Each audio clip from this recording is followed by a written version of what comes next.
제너러티브 AI 컨퍼런스 리뷰를 하게 된 심재원이라고 합니다. 일단은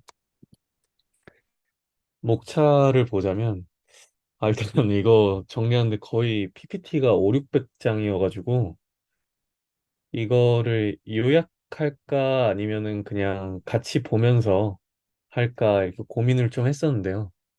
일단 이게 제가 들은 게 16시간 정도 들었어요. 그래서 이 16시간을 1시간 안에 이렇게 넣을 수 있을까 고민해봤는데 한번 그냥 같이 이렇게 프레젠테이션을 보고 하는 게 나을 것 같아서 아니면은 그냥 웹에서 찾아보는 거랑 별 차이가 없어가지고 그래서 한번 이렇게 목차 한번 보시면은 일단은 하이퍼클로버부터 시작해서 마이크로소프트까지 해서 이게 제너러티브 AI 아시아에서 한 이제 목차인데 몇 개는 뺐어요.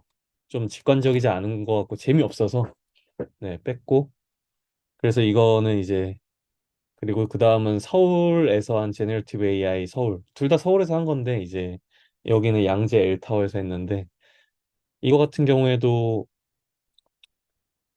재미없는 건 뺐습니다. 그래서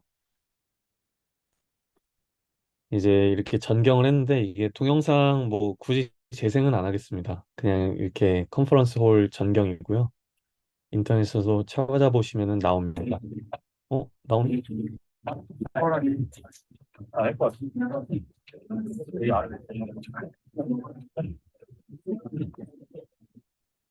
네, 그래서 대략 이렇고, 네, 어쨌든 참가 인증합니다.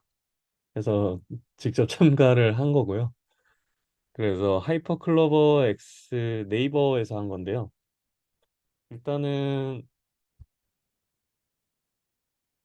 이거 같은 경우에는 성낙호 이사님이 이제 생성 AI 전반적인 상황하고 우리가 갖춰야 할 경쟁력에 대해서 얘기를 했습니다. 그래서 기본적으로 이제 이게 현재 검색이라면 생성형 AI 같은 경우에는 말 그대로 챗봇처럼 우리가 사용했던 챗 GPT처럼 이런 식으로 말을 하듯이 검색을 할 수 있는 그런 형태고요. 그래서 우리가 뭐 엔터테인먼트 콘텐츠 생산을 하거나 뭐 사무 영역에 뭐 문서 생산할 때 이제 코파일럿 같은 경우에도 이제 제너러티브 AI가 쓰이고 그래서 모든 인더스트리에서 이제 제너러티브 AI가 쓰일 수 있다는 약간 기대감 정도를 볼 수 있었습니다. 그래서 일반 사무나 뭐 전문 업무 해가지고 보게 되면은 이제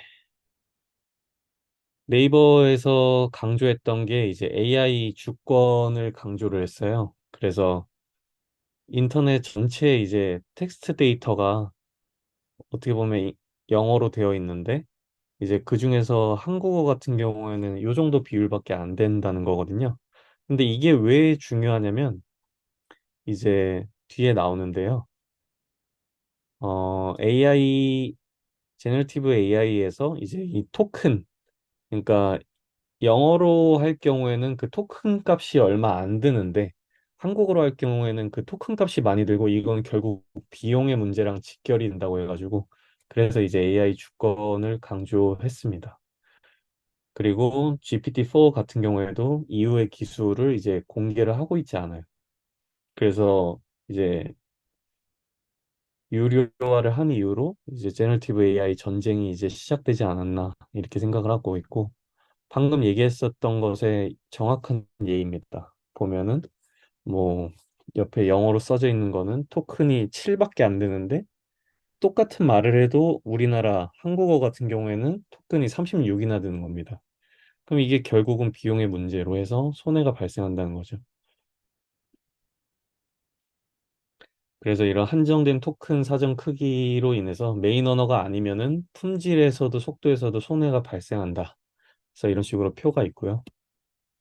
그래서 초대규모 AI 서빙하기 위해서는 이제 막대한 비용이 수반되는데 이 비용을 효율화하기 위해서는 뭐 반도체도 있고 내재화도 중요하고 자체 제작에 대한 그런 주장을 하는 거죠. 그래서 이 트렌드 대응할 수 있는 세 가지 중요 포인트를 얘기했는데요. 기본적으로 클라우드하고 하이퍼스케일 AI하고 슈퍼앱 해서 보시게 되면 이제 뭐 이런 모델하고 뭐 데이터 그리고 커스터마이징 튜닝 그리고 슈퍼 컴퓨팅 인프라 해가지고 이런 네 가지가 준비되어 있다고 하는데 이건 제가 처음 보고 놀랐는데 이제 네이버 클로버가 이 하이퍼스케일 AI에서는 꽤나 이제 선두주자더라고요. GPT-3 그리고 화웨이 다음에는 바로 이제 네이버 클로버입니다. 이제 그 이후로는 뭐 엔비디아부터 다양하게 있습니다. 그래서 네이버는 하이퍼스케일 AI를 이제 상용화를 했다고 합니다. 그래서 이런 식으로 클로버 스튜디오 안에 뭐 레시피부터 여러 가지 할 수 있는 기능들을 넣어놨다고 하고요.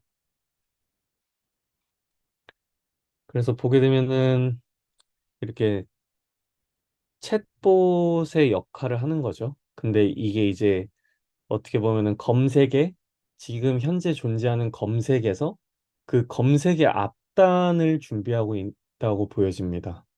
그래서 지금 우리가 능동적으로 무언가를 검색을 한다면은 이제는 아예 그냥 카카오톡 하듯이 카톡 하듯이 그냥 질문하면 바로바로 커스터마이징 되는 그런 기능으로 이제 가고 있다고 봅니다.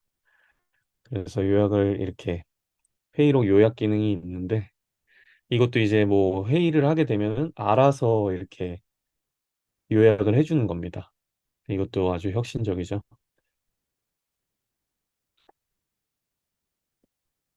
그래서 이제 생성 AI 플랫폼 서비스 리튼이라고 있는데 이게 네이버하고 긴밀히 협약을 하고 있습니다.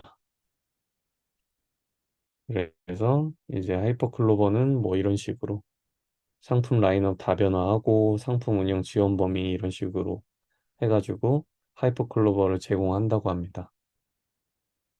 그래서 NCP 및 네이버 본연의 서비스와의 결합 통해서 시너지 창출하고 뭐 서비스 혁신의 중심에 있다고 하는데 보면 이제 네이버 앱들이 많잖아요.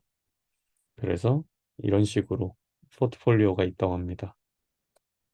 그래서 여기서 느낀 거는 이제 생성 AI 기술은 현재 너무 이제 텍스트에만 집중이 되어 있다. 그래서 어떻게 보면 확장될 가능성이 크고 특히 로봇하고 합쳐졌을 때 영향력이 클 것으로 기대된다고 합니다. 그래서 앞으로 이제 전 세계 GDP의 생성 AI가 7%를 차지할 거라고 하고요. 그리고 업무 생산성, 뭐 혁신되고 법률이나 의료 같은 진입장벽 낮아지고 이런 거는 모두 알고 계실 거고, 뭐 사무직뿐만 아니라 반복 업무, 그리고 전문 업무에서는 이제 분야별 정보 수집이 용이해지고, 마찬가지로 이제 메인 언어인 영어가 아니면은 이제 품질과 속도 면에서 손해를 보는 거. 그래서 초대규모 AI에는 정말 막대한 비용이 들기 때문에 어떻게 보면 스타트업이 하기 쉽지 않은 분야라고 생각도 듭니다. 그 다음은 이제 리튼 테크놀로지인데 방금 말씀드렸던 이제 네이버랑 이게 긴밀히 협약하고 있다는 리튼 테크놀로지인데 여기 같은 경우에는 이제 PC에서 인터넷 그리고 모바일 그리고 제너러티브 AI로 왔다고 하면서 이제 새로운 AI 프론트 엔드의 필요성을 이제 강조를 하고 그래서 이제 이전의 검색 포털 같은 경우에 이렇게 있는데 모바일 프론트 엔드는 뭐 카카오톡, 라인 뭐 이렇게 있고 위챗 있고 근데 이제 넥스트 포털은 AI 프론트 엔드 해가지고 이제 리튼이 제시를 하고 있는 거죠. 그래서 뭐 무언가 아이디어에서 뭐 결과물까지 가는 데 있어서 AI가 있냐 없냐에 따라서 이런 생산성의 차이 그리고 일상에 있어서도 뭐 가족이나 친구나 뭐 AI 뭐 비서 뭐 동료들 간에 이제 데이터를 매개로 해가지고 패러다임이 전환이 된다고 강조를 했고 그래서 이렇게 쭉 한번 보시죠. 보시면서 제가 천천히 넘길 테니까 넘기면서 설명을 드리겠습니다. 그래서 이제 리튼 같은 경우에는 어떻게 보면 이제 모든 AI를 또 한 곳에 모아서 연동하는 생성 AI 플랫폼입니다. 그래서 이미지나 영상 멀티 모델이 가능하고 실시간 정보를 반영한 검색 모드 가능하고 일단 무료로 제공합니다. 그래서 리튼의 기능 세 가지로는 이제 챗 플랫폼 해서 이제 웹사이트에 있는 정보 공유 가능하고 다양한 뭐 PDF, 이미지, 목소리, 온라인 웹링크 뭐 이런 거 다 이제 입력이 가능하고 그리고 웹이든 iOS든 안드로이드든 뭐 맥이든 다양한 기기로 사용 가능합니다. 거기다가 이제 스튜디오 해가지고 이제 별도의 이제 프롬프트 엔지니어링 없이 간단한 인풋으로 이제 생성이 가능하고 노코드로 생성 AI 사용하기도 가능합니다. 그리고 이제 플러그인 해가지고 이거 같은 경우에는 이제 뭐 다양한 이제 파트너사 뭐 스픽이나 뭐 이런 앱 같은 것들이랑 이제 제휴를 해가지고 이런 기능들을 이제 리튼에서 모두 이제 작동할 수 있도록 하게 하는 건데 사실 이제 생성 AI에서 제일 이제 화제가 됐던 게 이제 모두가 주목하고 있는 게 이제 플러그인이거든요. 그래서 이게 보시게 되면은 이거는 넘기겠습니다. 일단은 한 5, 600장이 되기 때문에 이거 다 설명하고 있으면은 오늘 안에 못합니다. 여기서 이제 프롬톤도 이렇게 열었다고 해요. 그래서 프롬톤 같은 게 뭐 프롬프트와 뭐 해커톤 이런 거겠죠.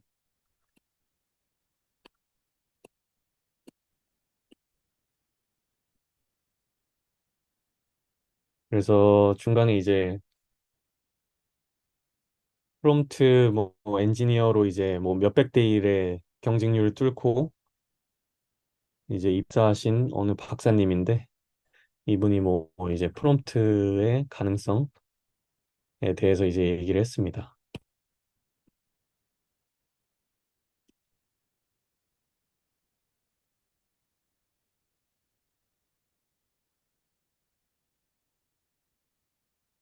그래서 이거 같은 경우는 뭐 프롬프트가 어떤 식으로 해가지고 설계되어 있는지 쭉 설명을 하셨는데 네. 자료 제가 올릴 테니까 궁금하신 분은 한번 보시면 좋을 것 같습니다. 그리고 이게 아까 제가 말씀드렸던 이제 리튼 플러그인인데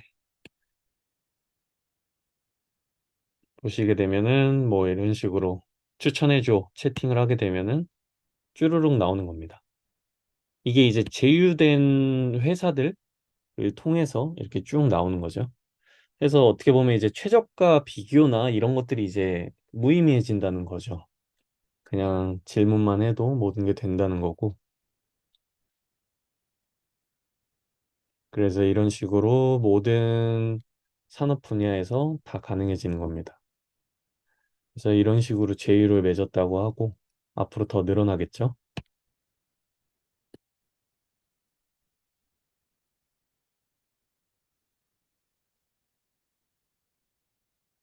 그래서 뭐 사용자가 입력을 하면은 알아서 분석하고 호텔 예약 관련 뭐 서비스 매칭하고 제휴 서비스 호출해서 답변 만들고 바로 제휴 서비스로 이동하는 이런 프로세스입니다. 플러그인 자체가.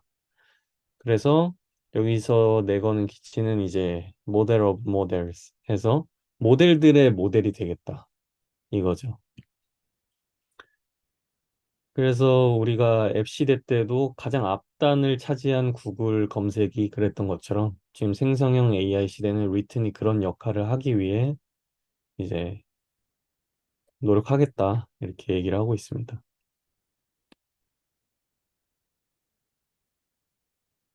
그래서 뭐 이거는 이제 기능들인데요. 넘어가겠습니다.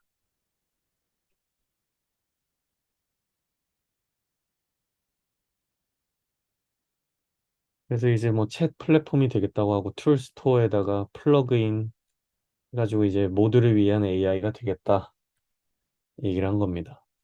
그리고 다음은 카카오 브레인에서 발표를 한 건데요. 이제 AI 딥테크 기업의 이제 생태계 전략에 대해서 얘기를 했습니다. 그래서 잠시만요. 네. 이것도 요약을 하자면은 이제 카카오 브레인은 현재 의료 영상 특화 LLM 모델을 만드는 중입니다. 그래서 의료 영상 판독문을 3, 4년 차 의사 수준으로 1초 이내에 결과를 낸다고 합니다. 그게 목표라고 하고 현재는 이제 메디컬 자료를 다 수집 중이라고 합니다. 그래서 뭐 의료 분야 외에도 전문화된 영역에는 이제 이런 카카오 브레인의 모델들이 다 활용이 되겠죠. 그래서 이런 식으로 보시면 됩니다.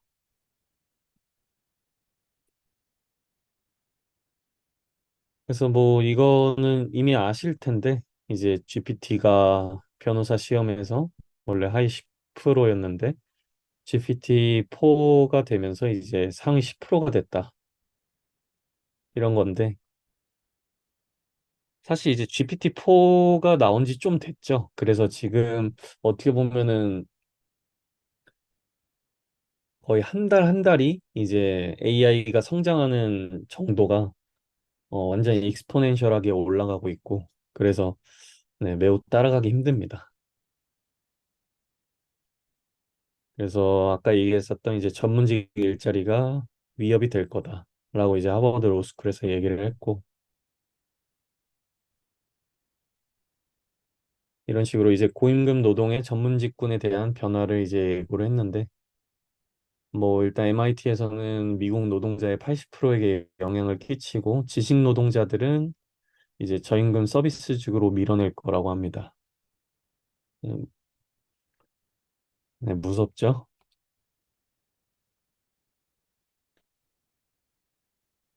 그래서 한번 읽어보시면 이제 이런 프로그램이 일부 좁은 영역에서 아무리 유용하더라도 언어학 및 지식 철학을 통해 인간이 언어를 추론하고 사용하는 방식과는 이제 크게 다르다고 합니다. 그래서 반대로 인간의 마음은 소량의 정보로도 작동하는 놀랍도록 효율적이고 우아한 시스템이다. 그래서 인간의 마음은 데이터 포인트 간의 뭐 상관관계를 추론하는 것이 아니라 설명을 생성하려고 합니다. 그래서 뭐 언어 생득설을 얘기를 했는데 저는 이게 좀 와닿았는데 이제 보시게 되면은 우리가 추구해야 할 것은 개연성이 높은 이론이 아닌 설명이다. 그것은 강력하고 일어날 법하지 않은 이론이다. 해서 진정한 지능은 있을 법하지 않지만 통찰력 있는 것을 생각하고 표현하는 능력에서 나타난다. 그래서 이제 설명하는 프리딕션은 이제 유사과학이다라고 뭐 얘기를 하는데요. 촘스키가. 그래서 뭐 perhaps the biggest trait of these tools is how well they can manipulate people's beliefs and emotions. 해서 이런 식으로 얘기를 했죠. 이건 점심입니다. 굉장히 잘 나왔습니다. 네, 맛있게 먹고 이제 한 4시간 정도 들었는데 당 떨어져서 맛있게 먹었습니다. 그리고 그 다음에는 이제 얼리 스타트업 피칭 세션이었는데 스펠링이 잘못됐네요. 네. 그래서 다른 것들도 다른 이제 스타트업도 많았는데요. 일단은 저 같은 경우에는 뭐 이 세 군데에서 피칭을 했어요. 그래서 뭐 에듀테크 스타트업 코들 그리고 뭐 약간 모델 컷 완성하는 앱 코디미 그리고 지금 여기 보이는 이제 오노마 AI의 투툰 해서 저는 이제 약간 이런 컨텐츠 쪽에 관심이 많기 때문에 이거 같은 경우에는 투툰이 이제 스토리를 빌딩하는 데 있어서 기본적으로 강조한 기능은 콘티 생성 기능이었습니다. 그래서 여기 같은 경우에는 웹툰 콘텐츠 제작 플랫폼이 되겠다고 하고요. 그 다음에는 이제 크리스 예라고 저기 블리츠 스케일링의 저자인데요.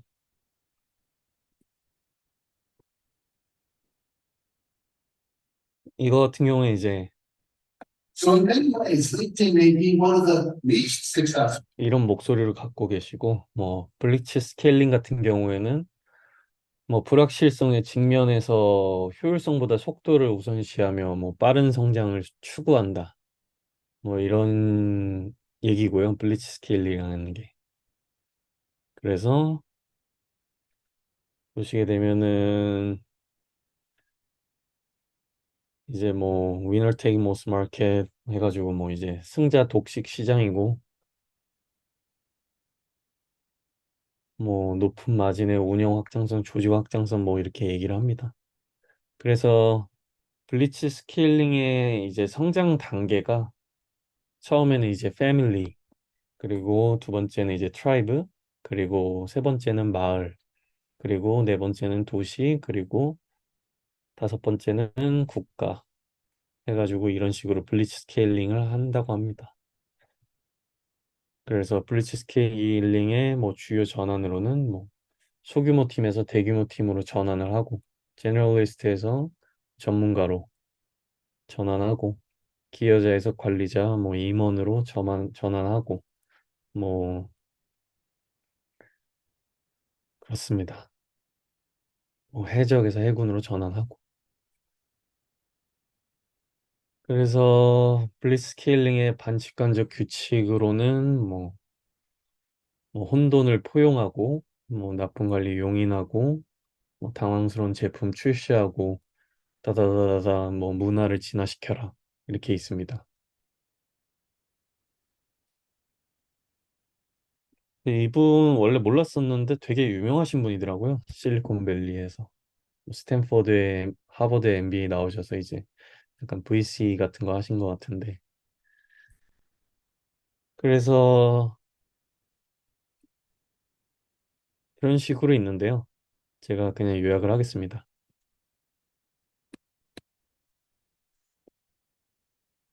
그래서 이제 AI는 이제 우리 일생에서 가장 큰 물결이다. 해가지고 이제 AI가 지금까지 온 것보다 훨씬 더 큰 물결을 불러올 거다. 해서 가장 가까운 이전의 물결은 산업혁명이라고 합니다. 이 AI 혁명과 비견되는 것은. 그래서 이 AI 혁명하고 산업혁명을 이제 비교를 하자면 뭐 산업혁명은 기계 힘으로 동력을 대체 증강을 했죠. 근데 AI 혁명 같은 경우에 이제 두뇌 능력을 컴퓨팅 능력으로 대체 증강하는 거라고 합니다. 그래서 AI는 약간 비용 절감 측면이 아니라 증폭에 관한 거고. 그래서 AI는 승자 독식의 기회를 창출할 거고 향후 한 3, 4년 이내에 이제 다른 영역의 승자가 가려질 거라 합니다. 그래서 뭐 우리 같은 개인에게 이제 AI를 어떻게 생각을 해야 될까 하면은 일단 AI를 사용할 때 이 AI를 똑똑한 학부생 RA라고 생각하라고 합니다. 그러니까 리서치 어시스턴트라고 생각하라고 합니다. 그리고 뭐 목수가 아닌 약간 스스로 영화 감독이라고 생각하라고 하고 그리고 일단 해보라고 하고 뭐 실험해보고 인간은 인간답게 AI는 AI답게 행동하면 된다고 합니다. 그리고 그 다음은 이제 제너티브 AI가 이제 엔터테인먼트에서 어떻게 쓰이냐 하는 건데 뭐 이거는 이제 아리아 스튜디오라는 곳인데 뭐 그냥 인터랙티브 컨텐츠 만드는 이제 곳입니다. 이제 쭉 보시죠.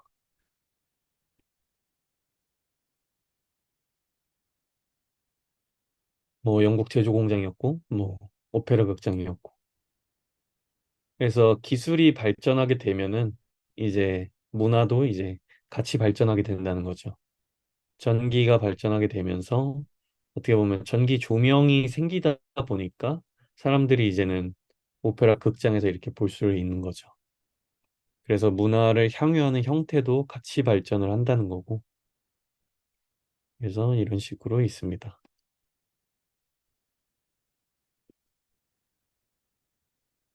그래서 이건 옛날인데 옛날에는 신문을 봤는데 요즘에는 이제 스마트폰을 보면서 이렇게 길거리에 있죠.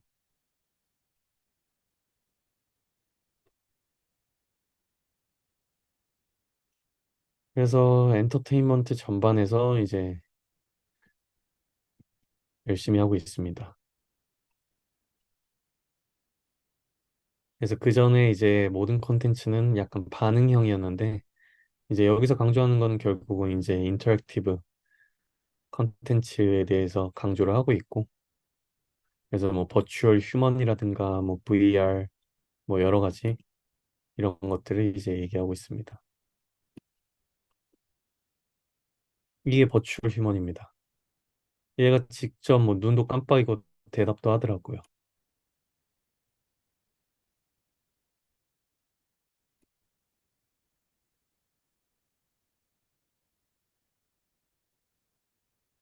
그래서 이런 식으로 있습니다.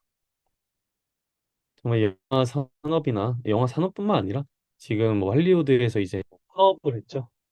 근데 파업을 할 만한 이유가 있더라고요. 정말 지금 AI 생성 AI의 정도가 이제 성장 속도가 인간이 도무지 따라갈 수가 없는 수준이고요. 그래서 뭐 이런 식으로 버추얼 무비 만드는 거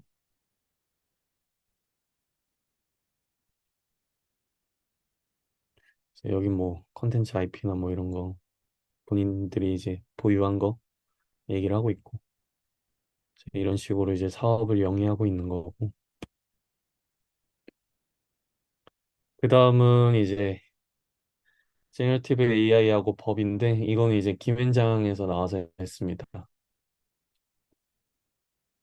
그래서 이런 식으로 있는데 일단은 저 AI 저작권 이슈가 이제 AI가 데이터 마이닝 과정에서 이제 저작권에 의해 보호되는 이런 다양한 저작물 활용해도 되는지 그리고 이제 저작권 이런 침해 여부에 대한 현행법 규정을 막 소개를 하고 그리고 한국에도 이런 가이드라인하고 법이 필요하다고 뭐 하는데 일단은 어려운 얘기니까 필요하신 분들은 이렇게 쭉 보시면 될 것 같습니다. 그래서 미국과 일본은 이제 이런 가이드라인 법을 만들고 있지만 뭐 한국은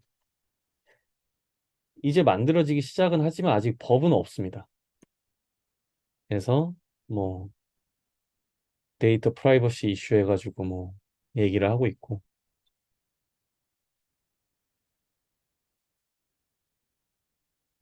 그리고 뭐 AI와 경쟁법 이슈부터 시작해서 뭐 저작권 이슈, 특허권 이슈 뭐 이런 식으로 있습니다.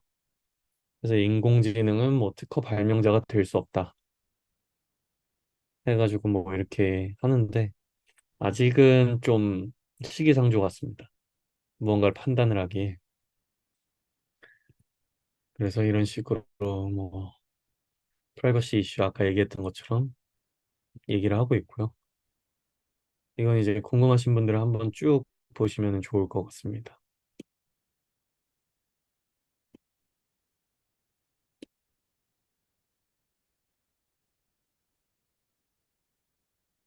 그리고 AI와 경쟁법 이슈 같은 경우에는 뭐 이커머스 콘텐츠 시장 내 이제 검색 순위의 공정성 이슈를 뭐 얘기를 하고 있고요.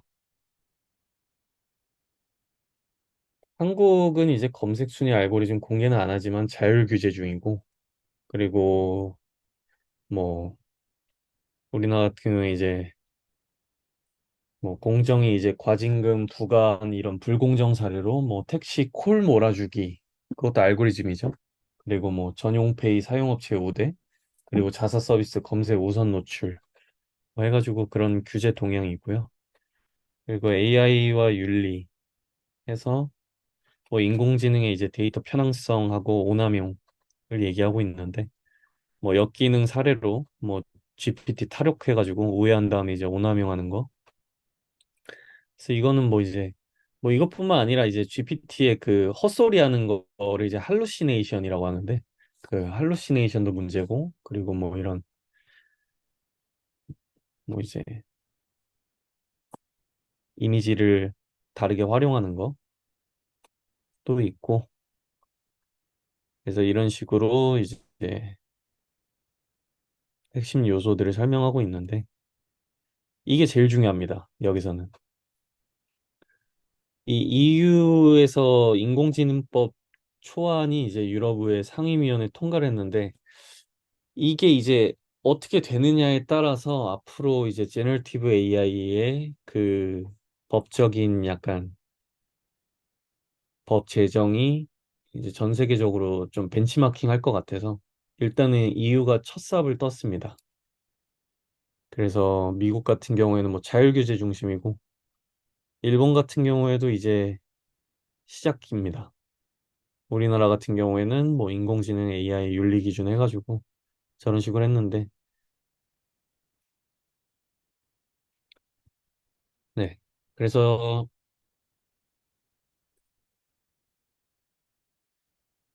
여기 같은 경우에 이제 EU의 그 인공지능법에 대해서만 잘 참고하시면 됩니다.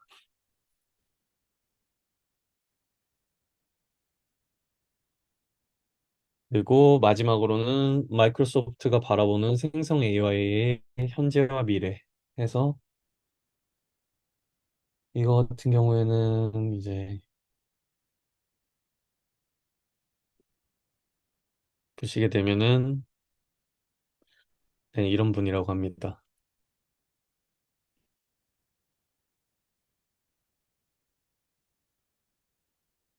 그래서 이전에는 이제 AWS가 발표했었는데 네, 이때 저도 많이 지친 상태라 사진이 별로 없어가지고 네, 마이크로소프트로 이제 마무리를 하겠습니다. 그래서 AWS 다음에 이제 왔고 그래서 제네러티브 AI 혁신이 뭐 주도할 기회는 이제 당신의 것이다. 네. 세상이 바뀌고 있다. 빨리 적응해라. 이런 말이고요. 그래서 뭐 이런 식으로 뭐 칼맥스나 프로그레시브 뭐 얼스텐 영 이런 데서 이제 제네러티브 AI를 사용해서 얼마나 생산성을 혁신하고 있는지 보여주고 있고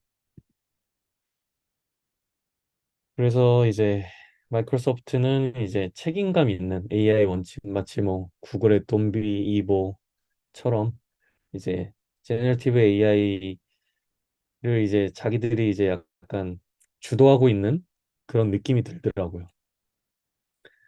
그래서 이렇게 쭉 있는데 뭐 MS 클라우드하고 뭐 코파일럿에 대한 설명입니다.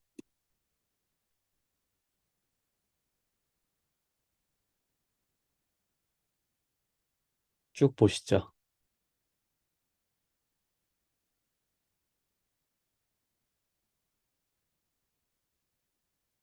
그래서 이제 MS 클라우드를 활용하면은 뭐 생산성이 올라가고 경쟁사랑 뭐 차별화 가능하고 뭐 MS 클라우드는 신뢰로 활용되고 그리고 코파일럿 같은 경우에는 뭐 이제 GitHub 코파일럿 해가지고 뭐 새로운 코드의 46%가 AI에 의해 작성된다고 하고 전체 개발자의 생산성이 55%, 75% 향상된다고 하고 그래서 개발자가 더 만족스럽게 일할 수 있도록 이제 할 수 있다고 합니다.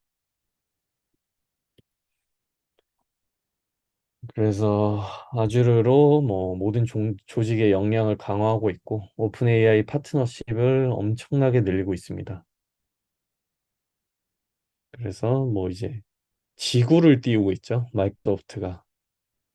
네, 구글 어스처럼 이제 마이크로소프트도 오픈 AI랑 협력하면서 이제 어떻게 보면 패권을 가져가기 위해 막대한 자금을 붓고 있다고 매우 보여집니다. 그 다음은 이제 아까 같은 경우 이제 제너티브 AI 아시죠? 그리고 이거는 제너티브 AI 서울입니다. 그래서 더 재밌는 거는 이쪽이 많았습니다. 그래서 AI 현황 기술 플레이어 향후 전망 이거는 이제 카이스트 교수님이 하신 건데 보시게 되면은 이제 아까 같은 경우는 약간 매크로한 얘기들이 많았다면 여기 같은 경우 이제 약간 미시적인 얘기가 많습니다. 해서 뭐 소비자의 구매 의사 결정 과정을 보게 되면은 욕구가 생겨서 이제 구매 후 행동 이 사이에 들어가는 뭐 탐색과 뭐 사이트 방문하고 구매 결심 이 과정들을 이제 챗 GPT가 대체를 하는 거죠. 그래서 빌 게이츠는 이제 아마존이 사라진다고까지 얘기를 하고 있고요. 그래서 보시게 되면은 이제 익스피디아나 나 사이에 이제 플러그인이 들어가는 거죠. 아까 리튼 플러그인 얘기했던 것처럼. 그래서 현재 챗 GPT 같은 경우에는 뭐 약간 어시스턴트 정도의 수준이라면 향후에는 이제 기업 사용자나 뭐 여러 가지 해가지고 모든 것들을 이제 대신해줄 약간 역할을 한다고 보여집니다. 쭉 보시죠.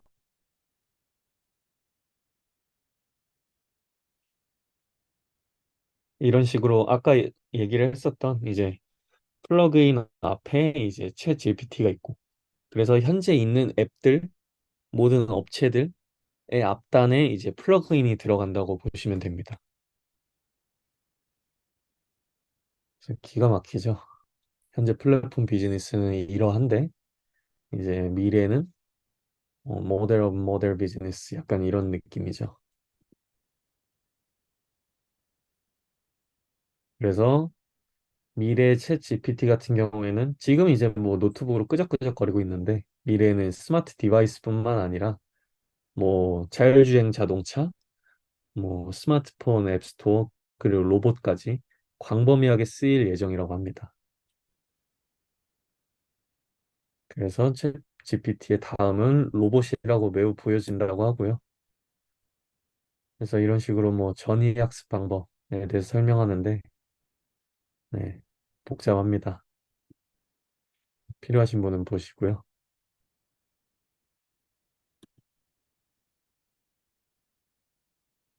이게 이제 할루시네이션의 전형적인 사례입니다. 컬럼버스가 2015년에 미국에 갔나요? 안 갔죠? 네, 근데 정말 말도 안 되는 소리를 그럴싸하게 하는 거를 너무 잘하는 겁니다. 챗 GPT가. 근데 이거 같은 경우에도 이제 점점 이제 잡혀가고 있죠. 그래서 오픈 AI의 핵심 기술이 이 세이프티 기술입니다. 그래서 할루시네이션을 구분하고 이제 그런 바이어스도 배제를 하고 세션별 과거 기억하고 이런 것들 해서 이게 이제 오픈 AI의 핵심 역량이라고 보여지고요. 그래서 이런 식으로 LLM 현황하고 라지 랭귀지 모델 현황하고 이제 기업용 어플리케이션 이렇게 있습니다. 쭉 보시면 되고요.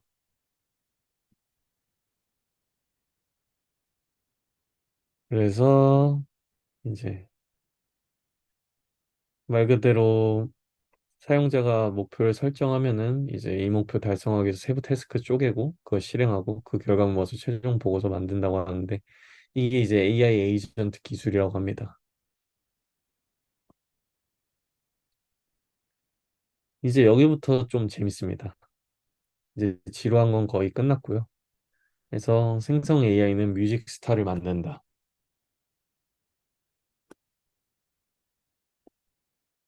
그래서 이제 AI가 작곡 작사까지 하고 가창까지 한다고 합니다. 이런 식으로 작곡을 하고 멜로디도 직접 들어봤는데 괜찮더라고요. 거의 이제 작곡 작사의 영역까지 대체하지 않을까 이 생각까지 들더라고요. 그래서 이렇게 작사도 하고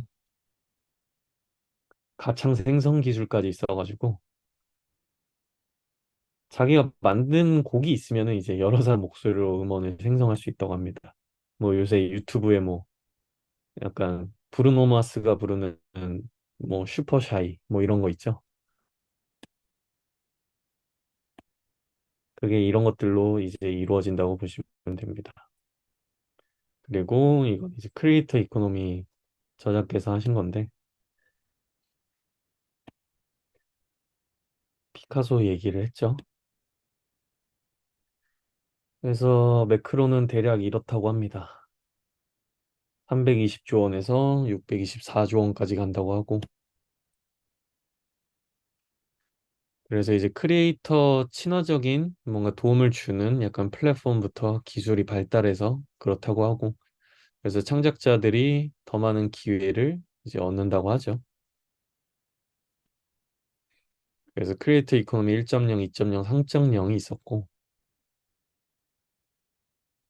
이런 식으로 있습니다.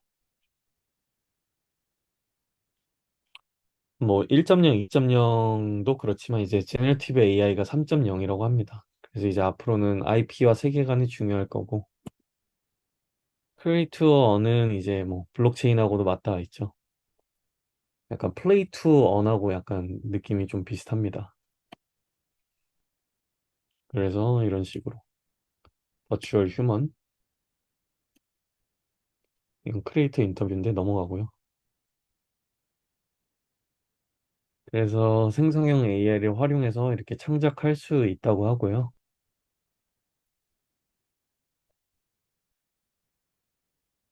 그것도 이제 뉴요커 표지에 나온 겁니다. 그래서 창작 진입 장벽이 사라지고 이제 스케일과 상상력 한계가 없어지고 그리고 개인이 만드는 메타버스의 본격적인 확산이 된다고 합니다. 그래서 쭉 넘어가죠.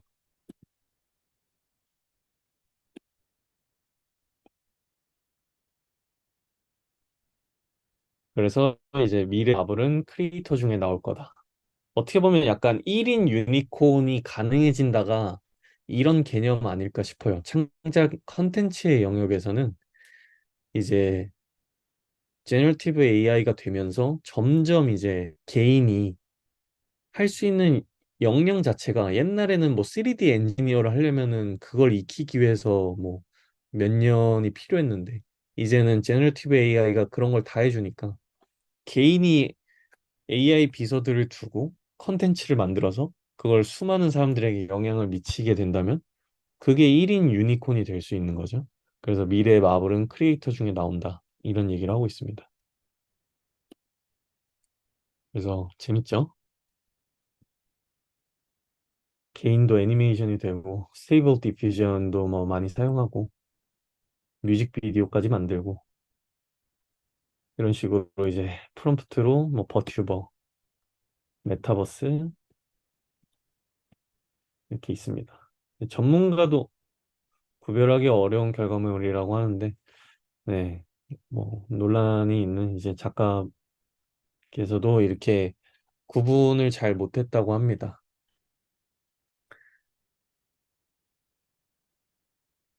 그리고 뭐 네이버, 카카오 같은 경우 이제 공모전에 웹툰 AI 활용 금지라고 하는데 네, 이것도 되게 화제가 됐었죠. 그래서 이슈 같은 경우에는 이런 식으로 있고 아까 김앤장 이슈에서 EU의 그 인공지능법을 잘 생각하시면 됩니다. 그리고 이거 같은 경우에는 AI 음악 생성 기술인데 포자랩스라고 이거 같은 경우도 아까랑 거의 비슷하니까 네 이거 같은 경우는 이 회사 같은 경우에는 좀 더 약간 기술적인 것에 딥다운하는 느낌이었습니다. 그래서 작곡 전 과정을 이제 AI 자동화 기술을 활용해 가지고 이런 식으로 한다고 합니다. 이런 회사들이 가장 연구하는 것보다 중간중간에 발생하는 두려움 혹은 이제 롱텀 디펜던스적으로 이게 시퀀스 길이가 굉장히 길어졌는데 뒤에 앞에 잘못 생성된 것들에 계속 업데이트 네, 이런 식으로 아직은 좀 멀었는데 네, 발전 속도가 엄청 빠릅니다. 그래서 이렇게 쭉 보시면 됩니다. 결국은 이런 식으로 이제 저작권 걱정 없는 AI 배경음악 구독 서비스로 나아가고 있고 클라이언트 우리가 방송에서 보는 음악 음원들 이런 것도 이제 제공을 할 수 있고요. 그래서 B2C, B2B 다 가능하죠. 그래서 음악의 미래를 이렇게 얘기를 하는데, 네, 제너티브 AI가 다 할 수 있다고 얘기를 하는 겁니다. 뭐 배경음악도 이제 메타버스 배경음악도 제작할 수 있고, 그래서 네, 어떻게 보면은 앞으로의 시대는 약간 창의성과 기획력, 이게 이제 인간 본연에 되게 필요한 능력 아닐까? 이런 생각이 듭니다. 그리고 카툰 사업에 적용된 생성 AI인데, 이게 16시간짜리를 지금 이제 듣고 계신 거니까, 네, 굉장히 빨리 가고 있는 겁니다. 그래서 이제 50만 원짜리거든요? 두 개 산업해서. 네, 정말 이제 해가지고, 네, 집중해서 안 들으셔도 되니까 쭉 보시면 됩니다. 그래서 이건 카툰 사업인데요. AI 웹툰을 이제 이분은 웹툰 작가를 하시다가 이제 제너티브 AI 뛰어드신 겁니다. 그래서 뭐 스테이블 디퓨전 사용해가지고 이런 식으로 만드는 거죠. 그래서 저 오른쪽에 있는 그림을 하나 그리려면 이제 5시간이 걸리는데 스테이블 디퓨전을 사용하면 이제 5초 안에 10장에서 100장이 나온다 이거죠. 그래서 여기서 이제 제일 문제점은 이제 일관성입니다. 그러니까 그림의 일관성을 어떻게 뽑아내느냐. 그걸 AI에게 잘 프롬프트로 설명을 해가지고 뽑아내느냐. 그런 의도 반영이 쉽지 않다는 거.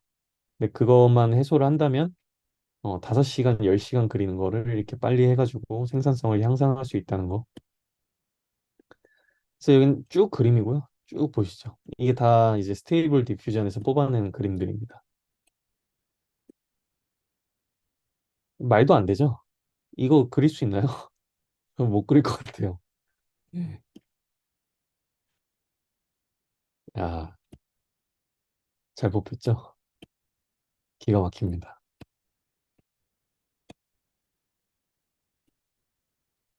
그래서 이런 식으로 뭐 게임뿐만 아니라 웹 UI 뭐 이거는 이제 다들 보셨죠?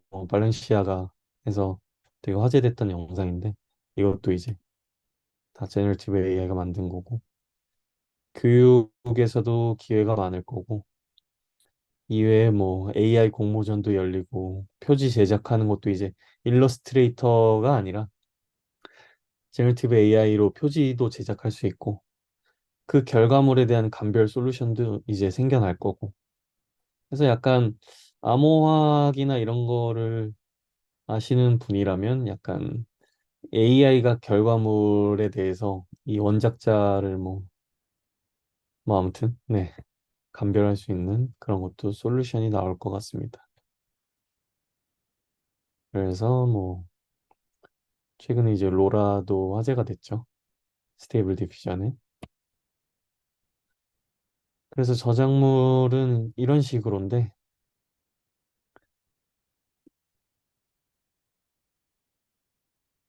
미국의 한 예술가가 이제 AI 이미지 생성 프로그램 통해서 만든 만화가 미국에서 저작권 등록을 승인받았다고 합니다. 기회가 열렸습니다, 여러분. 그래서 이런 식으로.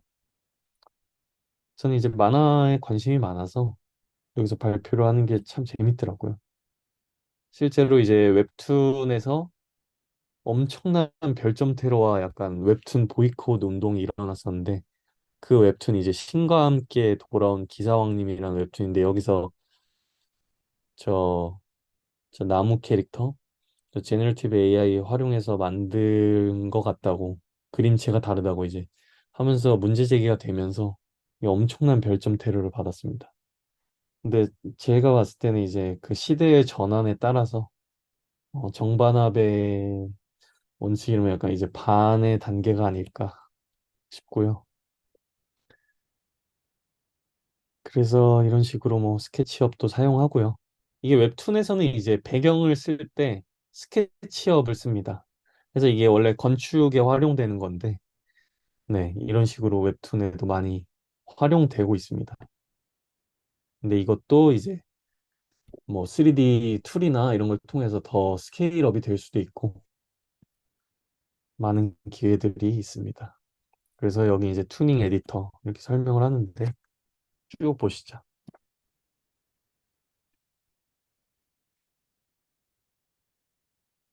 이거 이제 그리스 로마 신화 뭐 이렇게 만든 거라고 합니다. 그래서 AI가 인간의 능력 뛰어넘는다는 생각은 이제 잘못된 거다. AI는 생성형이 아니라 합성형이다. 그러니까 인간이 AI를 잘 활용하면은 음, 된다 뭐 이런 말 같고요. 그래서 크리에이터의 제작 부담 줄이고 다양한 표현 가능하게 만든다. 이것도 이제 펄스9이라는 생성 AI 아바타 세계인데 쭉 넘어가겠습니다. 여기 이제 뭐 AI로 아이돌까지 만들었고 그게 이런 식으로 화제가 됐었고 그래서 유튜브 라이브까지 했다고 합니다. AI 아이돌이 뭐 버추얼 인플루언서 해서 누구나 이제 AI를 활용해서 인플루언서가 될 수 있는 세대죠. 시대죠. 그래서 뭐 쇼호스트까지 하고 방송 리포터로도 나갔었고 뭐 배우도 하고 뉴스 아나운서까지 한다고 합니다. 저게 다 버추얼 휴먼, 그래서 딥리얼 라이브라는 가상 아바타 기술을 활용한 거라 합니다.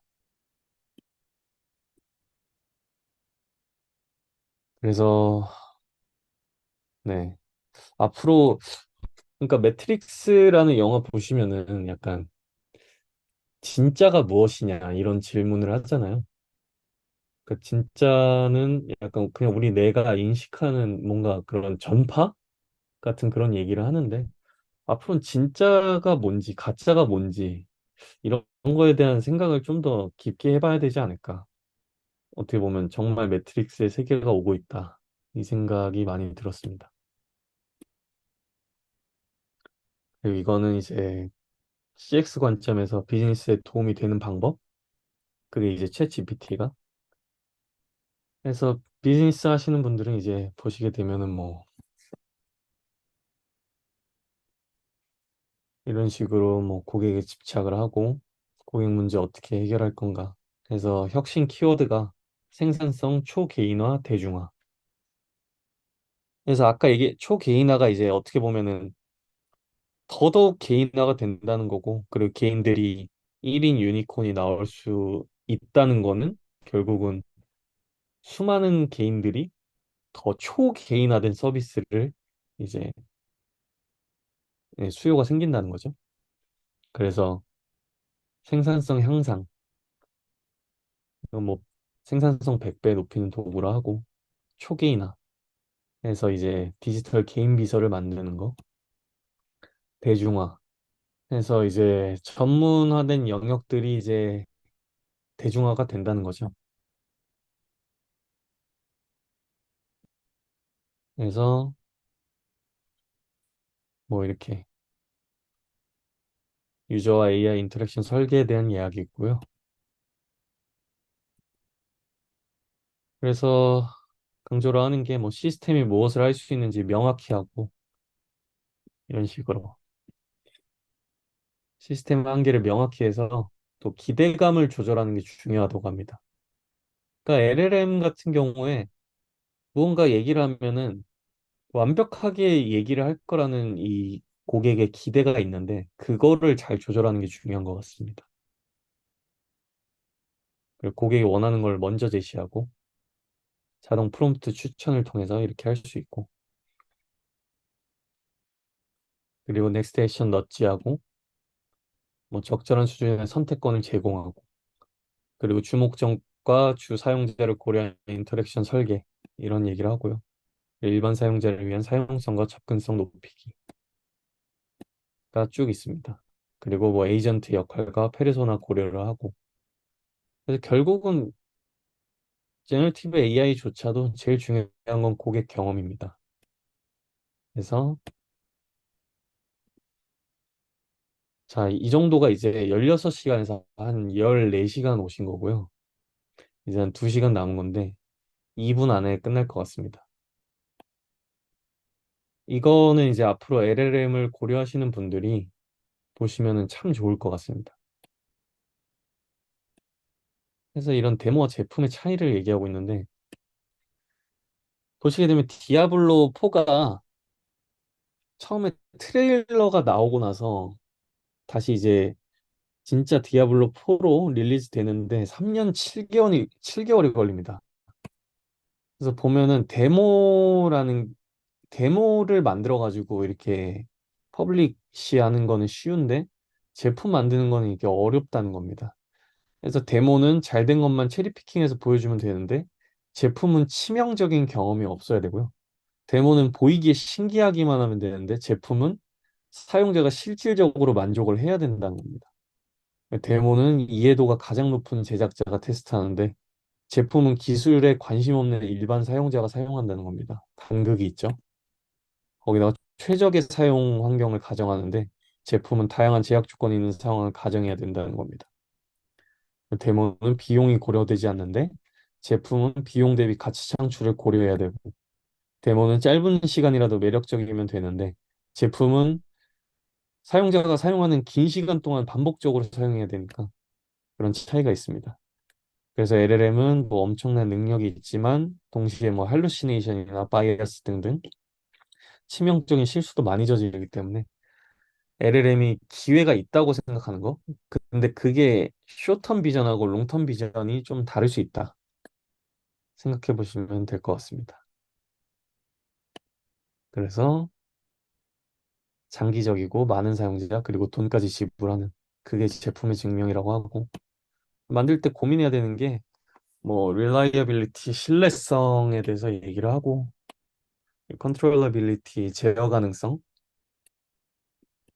대해서 얘기하고 그래서 뭐 이런 해결책 후보 뭐 테스팅 이밸루에이션 얘기하고 뭐 코스트 얘기하고 서빙 얘기하고 하는데 정리를 하자면 이제 LLM은 엄청난 가능성을 갖고 있는 것은 분명하지만 이제 제품을 정말 잘 만들어야 되는데 제품 잘 만드는 거 원래 어렵다. 그래서 지금 같은 경우는 아주 작게라도 빠르게 해보는 게 답이다. 라고 이제 얘기를 하고 있습니다. 이게 이제 마지막입니다. 근데 이거는 이제 LG AI 리서치에서 한 건데 저는 대기업이 정말 리서치 역량이 어마어마하구나 이 생각을 이 프레젠테이션 보면서 느꼈습니다. 그래서 이런 식으로 빅테크 기업이 있는데 쭉 보시면 됩니다.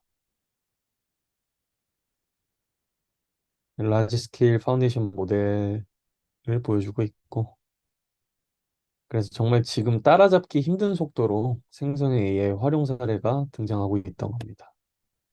그래서 뭐 이런 식으로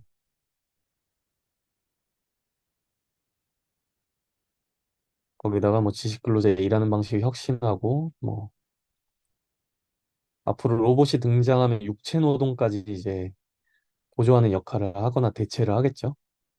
그래서 이제 지식 근로자의 9가지 업무 역할 유형 이렇게 해서 쭉 나눠놨고 그래서 지식 업무의 이제 공통된 우선순위는 이제 수렴적 사고와 발산적 사고의 조합을 요구하는 약간 비정형 문제 해결에 중점을 두고 있는 거죠. 근데 이제 지식 생산성의 핵심이 효율적인 문제 해결이라고 보면은 이 발산적 사고와 수렴적 사고로 하는 게 우리 이 지식 근로자들이 주로 하는 이런 약간 프로세스라고 하는 거죠. 근데 이게 이제 어떻게 보면은 보시게 되면 이런 과정으로 나눠놨는데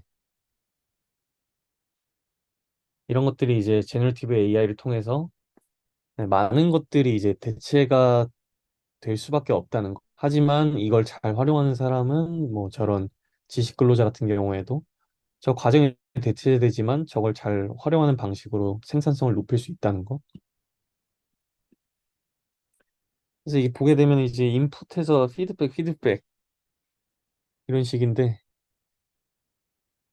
이거 되게 웃겼습니다. 조선 왕조실록에 기록된 세종대왕의 맥북 프로 던짐 사건에 대해 알려줘 하는데 세종대왕이 맥북 프로 던진 사건을 하면서 얘기하는데 기가 막혔습니다.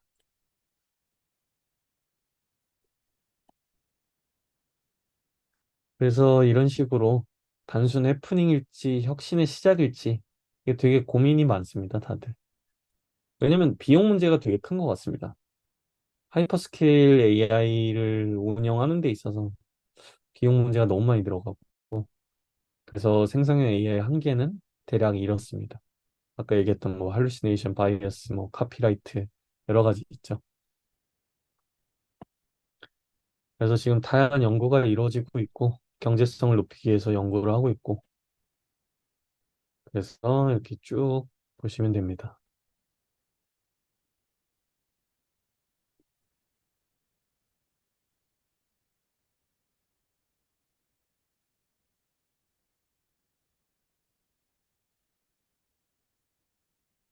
이건 이제 뭐 프로세스를 이렇게 보여주는 건데 아까도 많이 얘기했죠. 그래서 궁금하신 분들은 한번 이렇게 쭉 보시면 좋을 것 같습니다. 아, 대기업에서는 제너러티브 AI를 이런 관점에서 보고 있고 그래서 어떻게 자기 업무 생산성 향상에 적용을 할지 고민을 되게 깊게 하고 있다는 거를 많이 느꼈습니다.